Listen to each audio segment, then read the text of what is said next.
Bonjour, bienvenue dans cette formation gratuite consacrée aux enchères immobilières. Vous allez découvrir dans cette formation quelles sont les 9 étapes pour réaliser un achat aux enchères et tant qu'à faire, réaliser une bonne affaire. L'intérêt des enchères immobilières, évidemment, c'est d'acheter des biens en dessous de leur valeur de marché et je vous propose d'aller voir tout de suite comment ça se passe. Avant d'entrer dans le vif du sujet, qui suis-je pour vous parler d'enchères ? Je m'appelle Guillaume Virondeau, j'ai exercé en tant qu'huissier de justice associé de 2015 à 2021. En tant qu'huissier de justice, j'ai vu passer près de 150 ventes aux enchères. L'huissier, vous allez le voir, c'est un professionnel qui intervient à plusieurs reprises dans les procédures de vente aux enchères, notamment pour faire un descriptif des biens et les visites en bout de procédure juste avant la vente. Je me suis intéressé aussi aux enchères immobilières puisque je suis investisseur immobilier et je me suis servi de ce levier après avoir revendu les parts de mon étude en 2021. Je suis donc investisseur immobilier, propriétaire à ce jour de 18 lots. Je suis également l'auteur du livre Enchères immobilières, les secrets pour réussir et s'enrichir. Vous aurez le lien en description. Vous pouvez le trouver sur Amazon, Cultura, la Fnac et en direct sur mon blog. Depuis plusieurs mois maintenant, je suis également coach spécialisé dans les enchères immobilières. J'accompagne les investisseurs qui veulent se servir du levier des enchères pour acheter des biens rentables ou bien réaliser de grosses plus-values grâce à des opérations d'achat-revente. Maintenant que vous savez qui je suis, entrons dans le vif du sujet. Tout le monde peut-il acheter aux enchères ? Est-ce possible pour tout le monde ? La réponse est oui. J'ai assisté à de nombreuses ventes aux enchères, que ce soit en tant qu'huissier, en tant qu'investisseur, en tant que coach également, et je peux vous assurer qu'aux enchères, il y en a pour tout le monde. Aussi bien pour des professionnels marchands de biens avec un gros budget que pour des investisseurs particuliers, mais également pour des particuliers lambda qui viennent acheter leur résidence principale ou leur premier investissement locatif. Pourquoi il y en a pour tout le monde ? Eh bien tout simplement parce qu'il y en a pour toutes les bourses et que le processus d'achat n'est pas si compliqué que ça. On s'en fait tout un monde quand on ne le connaît pas, mais évidemment c'est comme pour tout. Qu'est-ce qui fait peur ? L'inconnu. Alors est-ce qu'il reste encore des bonnes affaires ? On entend un peu partout, on voit écrit parfois dans certains articles, les bonnes affaires aux enchères c'est terminé, maintenant il y a trop de monde qui s'y intéresse, les biens se vendent à un prix supérieur à ce qu'ils valent sur le marché normal, etc. etc. J'en passe et des meilleurs. Eh bien, la vérité c'est que oui, il reste encore de bonnes affaires, c'est d'ailleurs la raison de cette vidéo et de l'existence de ma chaîne YouTube. Oui, il y a encore de bonnes affaires, mais bien entendu, tous les biens vendus aux enchères ne sont pas de bonnes affaires. Certains biens sont plus intéressants que d'autres dès le départ, et ce qui fait aussi l'intérêt des ventes aux enchères, avant tout, c'est d'acheter en dessous du prix du marché. Donc, en tant qu'investisseur ou en tant que professionnel, on va chercher à se positionner sur des biens sur lesquels il y a potentiellement moins de concurrence ou plus de problèmes à résoudre ou sur des secteurs peut-être moins recherchés. Bref, en fonction de notre recherche, de la typologie de biens qu'on cherche, du type d'investissement qu'on veut faire, du rendement qu'on espère, qu'on attend ou de la plus-value qu'on cherche à réaliser, eh bien, on va déterminer certains critères, certains secteurs et borner notre recherche, déterminer des stratégies pour réaliser des bonnes affaires. Certains biens se vendent à leur valeur, parfois même au-dessus malheureusement parce que les gens n'ont pas toujours conscience de tous les frais annexes qu'il peut y avoir. Ce ne sera plus votre cas à la fin de cette vidéo, mais sachez que oui, il y a encore de bonnes affaires à réaliser. Le tout, c'est de déterminer son enchère maximale, son prix idéal. Vous allez savoir à la fin de cette vidéo comment vous pouvez déterminer votre prix idéal pour enchérir et ne pas dépasser la valeur du bien. Rentrons dans le vif du sujet et on attaque la première étape, connaître les biens mis en vente près de chez vous. Comment vous allez pouvoir mettre en place un processus et connaître les biens qui sont en vente près de chez vous, ou si ce n'est près de chez vous, sur les tribunaux, sur les secteurs qui vous intéresse, puisque, rappelons-le, les ventes aux enchères judiciaires se passent toujours devant un tribunal. Il existe 4 moyens pour avoir connaissance des biens qui sont à la vente. Je vous les ai classés par ordre d'efficacité et de temps passé. Le premier moyen d'avoir connaissance de la vente, c'est d'aller consulter un tableau d'affichage situé au sein du tribunal. Dans tous les tribunaux de France, vous avez un tableau d'affichage sur lequel sont affichées toutes les ventes à venir. Vous allez avoir, vente par vente, une affiche sur laquelle il y aura un certain nombre d'informations, parmi lesquelles la date de vente, l'audience, l'heure de la vente évidemment, le bien qui va être vendu avec ses principales caractéristiques, maison, appartement, immeuble, terrain, la superficie parfois, le nombre de pièces parfois. Vous aurez également le montant de la mise à prix, évidemment, les coordonnées de l'avocat poursuivant susceptible de vous communiquer les informations sur la vente et parfois les dates et heures des visites. Ensuite, vous pouvez consulter certains sites spécialisés, on va y revenir dans la slide suivante, qui mettent en avant, qui publient les ventes à venir dans les tribunaux. En numéro 3, vous avez la possibilité d'apprendre que des biens sont à la vente dans des annonces, dans les journaux d'annonces légales. Les journaux d'annonces légales, qu'est-ce que c'est ? Ce sont des journaux quotidiens, hebdomadaires, locaux, sur lesquels sont publiées des annonces légales. Vous les avez sans doute déjà vues plusieurs fois. C'est dans la même rubrique que les annonces de création d'entreprise, de liquidation judiciaire, de redressement judiciaire, etc. Bref, toutes les annonces légales. Et bien dans ces journaux-là, vous allez pouvoir être informé des ventes à venir.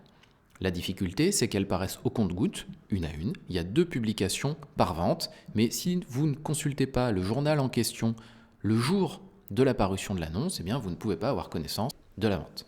Enfin, le 4e moyen, c'est une affiche au format A3 qui est affichée en limite de propriété du bien à vendre, que ce soit un terrain, une maison, un immeuble, même un appartement. Il y aura une affiche apposée par un commissaire de justice qui comportera les principales caractéristiques sur le bien, comme j'ai pu vous les donner sur le tableau d'affichage situé au sein du tribunal. Alors maintenant, allons voir quels sont les sites spécialisés sur lesquels vous allez pouvoir avoir connaissance des ventes à venir. Donc je vous ai mis une liste, ça n'est pas une liste exhaustive, il y a d'autres sites qui existent, et notamment des sites locaux, voire les sites également de certains cabinets d'avocats qui ont l'habitude de traiter un certain nombre de ventes fréquemment et qui publient les informations sur les ventes à venir qu'ils ont au sein du cabinet. Alors ces sites, quels sont-ils ? Vous avez en premier lieu Licitor, qui est à la fois un site et une application mobile. C'est le site avec la plus grosse visibilité et celui dont on entend le plus parler. Ensuite, vous avez le site Vench.fr, qui publie également les ventes judiciaires, avec la spécificité que vous pouvez payer un abonnement pour avoir accès à des ventes qui sont censées ne pas être sur les autres sites. Avec cet abonnement, vous avez également accès à d'autres outils, notamment un calculateur de frais et la possibilité de contacter les avocats directement via le site. Ensuite, vous avez le site avosventes.fr qui est le site géré, administré, mis en place par le Conseil national des barreaux, donc tout simplement par l'autorité nationale des avocats. Parce que ce qu'il faut savoir, c'est qu'il n'existe pas de site géré, administré par l'État. Aucun des sites que je vous présente ici n'est un site public. Ce sont tous des sites privés et aucun de ces sites-là ne référence 100% des ventes. Donc se contenter de regarder les différents sites qui sont présentés ici veut dire que vous allez potentiellement passer à côté de certaines ventes localement. Enfin, le dernier site que je voulais vous mettre en avant ici, c'est le site enchères-public.com qui, là encore, liste les annonces et liste également des ventes réalisées par l'État et par les notaires. Maintenant que vous avez connaissance des ventes à venir, l'étape 2, ça va être d'obtenir des documents et des informations sur le bien ou les biens qui vous intéressent. Pour ça, vous pouvez vous adresser à l'avocat poursuivant, qui est l'avocat qui gère la procédure. L'avocat poursuivant, c'est le nom donné à l'avocat qui gère la procédure. Puisque c'est une procédure judiciaire, il y a un avocat qui la pilote, cette procédure. Cet avocat, vous pouvez le contacter par mail ou par téléphone et il se fera un plaisir de vous envoyer directement les documents d'information sur le bien ou alors vous inviter à aller sur son site ou sur d'autres sites comme avoventes.fr par exemple, dont je vous ai parlé juste avant, sur lesquels vous pourrez les télécharger directement. Vous aurez tous les documents téléchargeables et consultables. Sinon, la loi prévoit également que vous pouvez vous rendre au sein du tribunal où aura lieu la vente pour consulter ces documents. Malgré tout, c'est quand même quelque chose qui reste très chronophage et dans la plupart des tribunaux de France, ça nécessite de prendre rendez-vous. En plus, vous n'allez pas ressortir avec une copie des documents sous le bras, c'est une simple consultation. Ça veut dire que vous les avez consultés une fois, vous ne pouvez plus y avoir accès. Alors que le fait d'entrer directement en contact avec l'avocat poursuivant ou d'aller sur avoventes.fr par exemple, si les documents y sont téléchargeables, vous avez accès aux documents de manière illimitée et vous pouvez tranquillement les consulter chez vous autant de fois que vous en avez besoin. Alors ces documents, quels sont-ils ? Eh bien, vous allez avoir accès à un document qui s'appelle le cahier des conditions de vente, qui, comme son nom l'indique, répertorie toutes les conditions de la vente. C'est un document qui est rédigé par l'avocat poursuivant. Vous aurez à l'intérieur un tronc commun pour toutes les procédures qui vous explique le déroulement d'une vente aux enchères avec les moyens pour enchérir, dans quelles conditions vous pouvez le faire, etc. Et vous aurez une partie du document qui sera vraiment spécifique au bien vendu avec les mêmes informations reprises que celles qui sont visibles dans la fiche d'information de la vente et d'autres un petit peu plus poussées, notamment parfois sur la copropriété, sur le lotissement ou sur les caractéristiques juridiques et administratives du bien. Vous aurez également accès à un autre document qui est rédigé par le commissaire de justice qui s'appelle un PV de description et qui, là encore, comme son nom l'indique, décrit le bien dans tous ses aspects, à la fois une description physique, administrative et juridique. Vous saurez si le bien est occupé, s'il est occupé par qui, et vous aurez un descriptif complet du bien, de ses différents équipements, le mode de chauffage, les huisseries, etc. Quelles sont ses caractéristiques, les différentes pièces, les différents matériaux qui composent les sols, les murs, les plafonds, etc., etc. Et souvent, un point sur l'état aussi général du bien, les différentes détériorations qu'il peut y avoir ou pas. Attention malgré tout, il y a une trame prévue par la loi, mais elle ne prévoit qu'un minimum d'informations. Les commissaires de justice sont libres du rédactionnel du document. Ça veut dire que d'un PV de description à l'autre, d'un commissaire de justice à l'autre, vous aurez de grandes différences, à la fois dans le détail des informations que vous pourrez y trouver et aussi dans la présentation. Il faut donc être vigilant parce que parfois il manque un certain nombre d'informations. Il faut vous les noter dans un coin pour penser à les demander. Au niveau des documents, vous aurez aussi accès aux diagnostics techniques sur le bien qui seront réalisés par un diagnostiqueur. Tous les diagnostics qui sont obligatoires seront réalisés et vous pourrez les consulter, y avoir accès, ainsi qu'à d'autres documents qui vont dépendre de la nature du bien. Si le bien est en copropriété, vous pourrez avoir accès au PV d'assemblée générale, aux derniers appels de charges, voire au règlement de copropriété. Tout dépend. Si l'avocat a pensé à les demander, il les a mis au dossier. Il peut arriver malheureusement des fois qu'on n'y ait pas accès. Une fois que vous avez pris connaissance des documents sur le bien, vous êtes potentiellement intéressé, eh bien vous avez la possibilité d'aller le visiter. Pour ça, soit les dates de visite ou la date de visite sera notée sur la fiche ou sur les documents, ou bien il faudra la demander à l'avocat poursuivant. La plupart du temps, il y a une seule visite. C'est une visite qui est groupée, qui se fait en présence du commissaire de justice, qui sera là pour vous permettre l'accès au lieu. Que le bien soit occupé par son propriétaire, loué ou inoccupé, le commissaire de justice sera là, sera présent pour vous permettre l'accès. Ces visites, c'est l'occasion évidemment de voir le bien et de regarder son état général, son état détaillé, mais aussi de voir quelle est la concurrence, s'il y a beaucoup de monde ou pas intéressé par ce bien à ce stade-là. C'est pas non plus une science exacte, ça n'est pas parce que 10 personnes sont présentes à la visite que les 10 personnes iront enchérir ensuite, évidemment. Il se peut aussi qu'il y ait 2 visites groupées. Les visites, elles s'organisent par créneau. Vous aurez un laps de temps d'1 heure, parfois 2 heures, parfois une demi-journée, selon la consistance et la taille du bien. Mais tout ça, vous le connaîtrez à l'avance. Ce qui est important de noter, c'est qu'il n'y a pas de contre-visite possible. Il n'y a pas non plus de rendez-vous pour une visite privée qui soit possible. Cette visite groupée ou ces visites groupées, ce seront vos seules occasions de voir le bien, et donc c'est important de prendre son temps et d'être vigilant à tous les détails. Une fois que vous avez visité le bien, l'étape suivante, l'étape numéro 4, eh bien ça va être de faire vos simulations et de déterminer quel serait pour vous le prix idéal pour acheter le bien aux enchères. Donc fixer la décote par rapport au prix du marché. Pour ça, il est très important de ne pas oublier de tenir compte des frais. Les frais aux enchères, quels sont-ils ?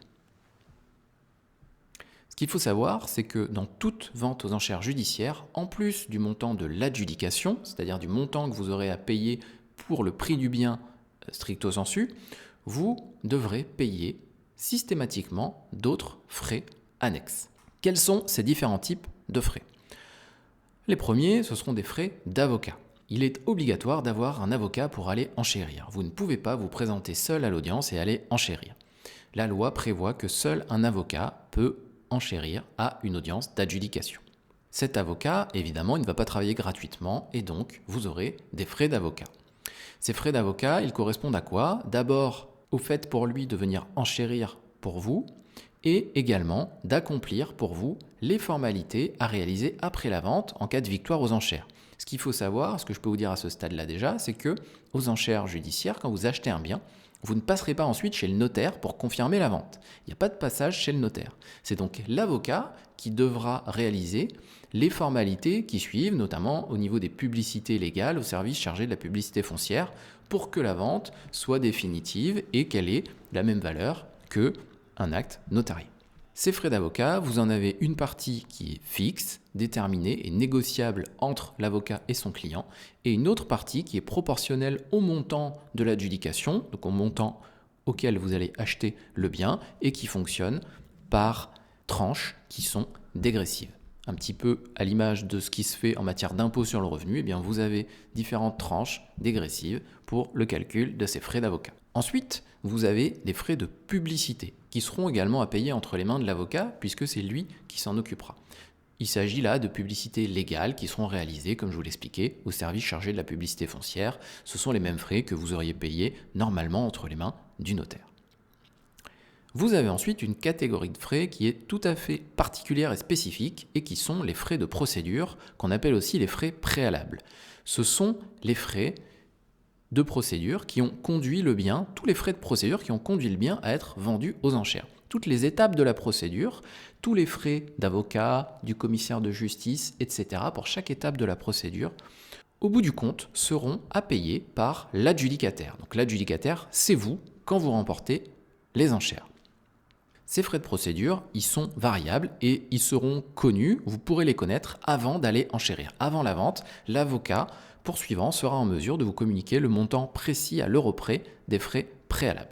Enfin, la dernière catégorie de frais, c'est ce qu'on appelle les droits de mutation.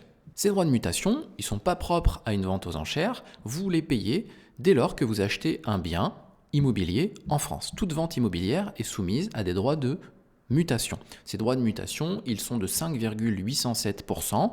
Habituellement, ils sont englobés dans ce qu'on appelle vulgairement les frais de notaire, donc vous les payez entre les mains du notaire. Là, vous devrez les payer directement au service chargé de la publicité foncière qui vous contactera après la vente pour vous demander justement de les payer. Une petite pause dans cette présentation. N'hésitez pas à me poser vos questions en commentaire de cette vidéo, j'y répondrai avec plaisir si vous en avez sur ce qu'on vient de voir ou sur les étapes qui suivent. N'hésitez pas également à vous abonner si vous voulez avoir accès à plus de contenu gratuit sur les ventes aux enchères. L'étape suivante, l'étape numéro 5, ça va être de choisir votre avocat, puisqu'avoir un avocat est obligatoire. Comment choisir votre avocat ? Eh bien, d'abord, la première chose à savoir, c'est que ça doit nécessairement être un avocat inscrit au barreau du tribunal où a lieu la vente. Vous ne pouvez pas avoir un avocat de Paris qui va enchérir pour vous à Bordeaux, Marseille, toute autre ville. Il faut que ce soit un avocat local. Mon conseil ici, pour choisir votre avocat si vous n'en connaissez pas, c'est de vous tourner en premier lieu vers l'avocat poursuivant, celui qui gère la procédure, parce que c'est celui qui a déjà toutes les informations sur la vente et qui donc pourra agir plus facilement et surtout plus rapidement sur les suites à donner si vous remportez les enchères. Choisir un avocat, c'est un peu comme choisir un artisan. Comparer, c'est la clé. Il est très important d'être à l'aise avec votre avocat, puisque vous allez être amené à échanger avec lui à plusieurs reprises, déterminer votre enchère avec lui. Vous le verrez le jour de l'audience et vous aurez à échanger aussi avec lui après les enchères si vous les remportez. Cet avocat, pour pouvoir enchérir pour vous, il doit vous demander un certain nombre de garanties qui sont prévues, là encore, par la loi. Ces garanties, quelles sont-elles ? D'abord, vous devez lui justifier de votre identité. Donc, vous êtes une personne physique, vous allez devoir lui fournir votre pièce d'identité. Si vous souhaitez acheter avec une société, un extrait cabis qui justifiera aussi que vous êtes bien le représentant légal de cette société-là. Ensuite, vous devrez fournir une garantie financière. Cette garantie, elle est obligatoire, là encore, pour tous les dossiers et elle est fixée à 10% de la mise à prix du bien. Si un bien est mis à prix à 50 000 €, vous devrez fournir une garantie de 5 000 € à l'avocat. Cette garantie, elle ne peut jamais être inférieure à 3 000 €. Autrement dit, pour toutes les mises à prix de 30 000 € ou en dessous, vous remettrez une garantie de 3 000 €. Alors, par quel moyen vous pouvez lui remettre cette garantie ? Le moyen le plus efficace et le plus utilisé, c'est le chèque de banque. C'est le moyen prévu par la loi. La loi prévoit également une caution bancaire irrévocable qui est possible. Autrement dit, votre banque vous remet une caution irrévocable mentionnant qu'elle s'engage à vous suivre, quel que soit le montant des enchères. Ça, il ne faut pas trop y compter. Donc, le moyen que vous pourrez utiliser, ce sera le chèque de banque, ou bien même avec certains avocats, vous pourrez le faire par virement. Il va vous fournir un RIB sur un compte qu'on appelle un compte CARPA, donc c'est une sorte de compte séquestre finalement, ouvert auprès de la caisse des avocats. Vous ferez le versement de cette garantie, donc des 10% de la mise à prix, et il pourra enchérir pour vous. Ça revient au même que de remettre un chèque de banque. Mais ça vous évite de vous déplacer à la banque. Enfin, si le bien qui est vendu est un bien destiné à l'habitation, vous devrez remettre à l'avocat une attestation sur l'honneur mentionnant que vous ne faites pas l'objet d'une interdiction de détenir, d'être propriétaire de biens à usage d'habitation.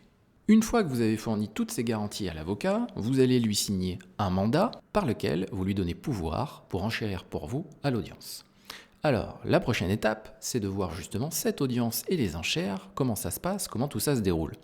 Ça se passe donc au sein du tribunal, dans une salle d'audience commune, où n'ont pas lieu que les audiences d'enchères immobilières. Vous aurez un magistrat assisté de greffiers et dans la salle seront présents plusieurs avocats, plusieurs personnes. Cette audience, elle va se dérouler sur une demi-journée la plupart du temps et la durée sera en fonction du nombre de biens qui viennent à la vente puisque c'est une audience groupée. Vous allez avoir plusieurs biens qui à tour de rôle seront appelés par le juge pour être vendus. Elles sont en libre accès, ces audiences, puisque la justice elle est rendue publiquement en France, ce qui veut dire que même si vous ne souhaitez pas enchérir sur des biens, vous pouvez d'ores et déjà vous rendre au tribunal le plus près de chez vous pour assister à des audiences de vente aux enchères. Ça vous permet de vous familiariser un petit peu avec l'ambiance, avec ce qui se passe, et de voir le déroulement d'une audience. Ça vous permet également de commencer à vous intéresser de façon concrète à votre marché local des enchères immobilières. Les enchères donc seront portées uniquement par les avocats qui, à tour de rôle, donneront un montant progressivement. Je ne vous explique pas le principe des enchères évidemment. Lorsque le dernier avocat va enchérir, si aucun avocat ne surenchérit, il va s'écouler 1 minute 30, vous verrez, vous aurez dans la salle d'audience un greffier avec un chronomètre digital, visible par tous, qui sera remis à zéro par le greffier après chaque enchère portée par un avocat. Lorsqu'il se sera écoulé 1 minute 30 après la dernière enchère, eh bien la vente sera terminée. Le juge déclarera le bien adjugé au dernier enchérisseur. Ce délai d'1 minute 30, il est prévu, là encore, par les textes, par la loi. On parlait auparavant de vente à la bougie, et lorsque ces ventes aux enchères étaient réalisées justement avec des bougies, l'intérêt des bougies, c'était de mesurer le temps écoulé. Il y avait 3 bougies qui mettaient chacune 30 secondes à brûler, et lorsque la dernière bougie était éteinte, ça voulait dire que l'adjudication était prononcé, que la vente était terminée. Étape suivante, vous avez remporté l'enchère, félicitations. Est-ce que tout ça est terminé? Est-ce que vous êtes définitivement propriétaire? Eh bien non, pas encore malheureusement, il y a une subtilité. D'ailleurs je dis malheureusement, pas forcément, vous pouvez également avoir manqué la vente, avoir manqué une vente, vous dire mince, je suis passé à côté parce que j'étais parti en vacances, parce que je commence juste à m'y intéresser, et vous voyez qu'un bien s'est vendu à un prix très intéressant, avec une très grosse décote. Eh bien sachez que tout n'est pas perdu, vous pouvez encore acheter le bien. Vous pouvez l'acheter grâce à un mécanisme qui s'appelle la surenchère. Qu'est-ce que c'est la surenchère? Eh bien, une fois que la vente a été réalisée, après l'audience, vous avez un délai de 10 jours qui s'ouvre. Pendant ce délai, toute personne intéressée qui a manqué la vente peut demander une nouvelle vente aux enchères. Pour ça, il faut prendre un avocat qui va aller faire auprès du greffe du tribunal ce qu'on appelle une déclaration de surenchère. Attention, cette surenchère, elle est quand même conditionnée. C'est ce qu'on appelle une surenchère du 10e. C'est-à-dire que vous allez demander à ce qu'une nouvelle vente aux enchères soit fixée, moyennant une nouvelle mise à prix 10% plus haute que l'adjudication. Exemple chiffré, vous l'avez en bas de votre écran. Si le résultat de la première vente était de 90 000 €, donc le bien a été adjugé 90 000 €, la nouvelle mise à prix de la seconde vente, donc qu'on appelle une vente sur surenchère, sera de 99 000 €. Donc vous voyez la surenchère, si on est dans la position de celui qui a remporté la première enchère, donc l'adjudicataire, c'est plus ou moins confortable pendant 10 jours parce qu'on est sûr de rien. Tant que ce délai n'est pas écoulé, on peut très bien voir quelqu'un former une surenchère. Mais si on est dans la position de celui qui a manqué la vente, où vous pouvez même vous dire refaire vos calculs et finalement avoir enchéri à la première audience et avoir manqué le bien et vous dire mais finalement je me suis trompé dans mes calculs ou je suis prêt à aller au-dessus et former vous-même une surenchère du 10e. Attention quand même, ça n'est possible qu'une fois. Ça veut dire que si vous achetez à la deuxième audience le bien, cette fois-ci, la vente elle est définitive tout de suite dès la sortie de l'audience. Il n'y aura pas de nouvelle surenchère possible. Nous sommes désormais à l'étape 9. Bravo, vous avez remporté les enchères. Dans quel délai vous devez payer? Eh bien, vous avez 2 mois pour payer. 2 mois pour payer quoi? Eh bien, à la fois le montant de l'adjudication, mais aussi tous les frais annexes dont on a parlé précédemment. C'est l'avocat qui va vous demander à tour de rôle de les payer. Il va commencer par vous demander de payer les frais de procédure. Viendra ensuite le moment de payer l'adjudication et vous aurez également les droits de mutation à payer, comme je vous l'expliquais tout à l'heure, directement auprès du service chargé de la publicité foncière. Les frais d'avocat, vous les aurez payés directement après la vente, puisque l'avocat ne travaille pas sans que ses honoraires lui soient payés, ce qui signifie qu'il va vous demander ce qu'on appelle une provision. Vous avez, comme je vous le disais, 2 mois pour payer. Ça peut paraître un délai court. Pour autant, c'est un délai qui est suffisamment long pour vous permettre de faire appel à une banque. Vous pouvez tout à fait faire financer votre achat aux enchères par une banque. Le délai de 2 mois est suffisant pour faire financer son bien. Attention toutefois, il ne faut pas perdre de temps et évidemment, ça signifie qu'il ne faut pas se heurter à 2, 3, 4 refus bancaires. Il faut vraiment être à peu près sûr d'avoir son financement.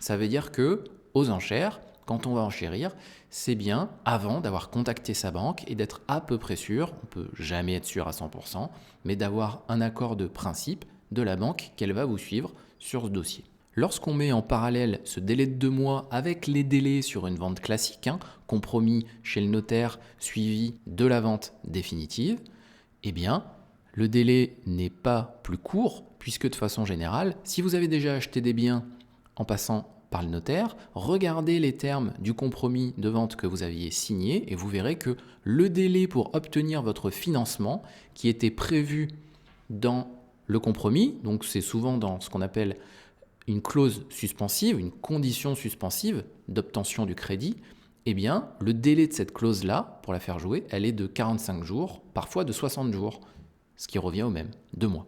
On est arrivé au terme de cette formation, on a vu ensemble quelles sont les 9 étapes incontournables pour réussir à acheter un bien aux enchères. J'espère que cette formation gratuite vous a plu, que vous êtes en mesure déjà d'aller enchérir et que vous êtes motivé pour le faire. Si vous souhaitez aller plus loin, rentrer de façon détaillée dans tous les points qu'on a vus ensemble dans cette formation, je vous propose mon livre « Enchères immobilières, les secrets pour réussir et s'enrichir ». Encore une fois, vous avez le lien en dessous en description. Vous pouvez l'acheter sur Amazon, Cultura, la Fnac ou autre. Vous avez également accès à ma newsletter gratuite. Je vous mets le lien en description. C'est une newsletter spécialisée dans les enchères immobilières. Je vous partage une fois par mois des informations autour des ventes aux enchères à venir. Vous aurez également des informations sur des masterclass gratuites qui ont lieu tous les 2 mois. Dans cette newsletter, vous retrouverez aussi des études de cas, des lectures de documents et de l'analyse de biens mis à la vente. Et pour finir, je vous rappelle que vous pouvez me poser vos questions en commentaire, par exemple me dire sur quel secteur vous souhaitez enchérir. Et n'hésitez pas à vous abonner à cette chaîne si vous voulez plus de contenu gratuit. Je vous dis à très bientôt sur cette chaîne ou dans une salle d'enchères. Bye.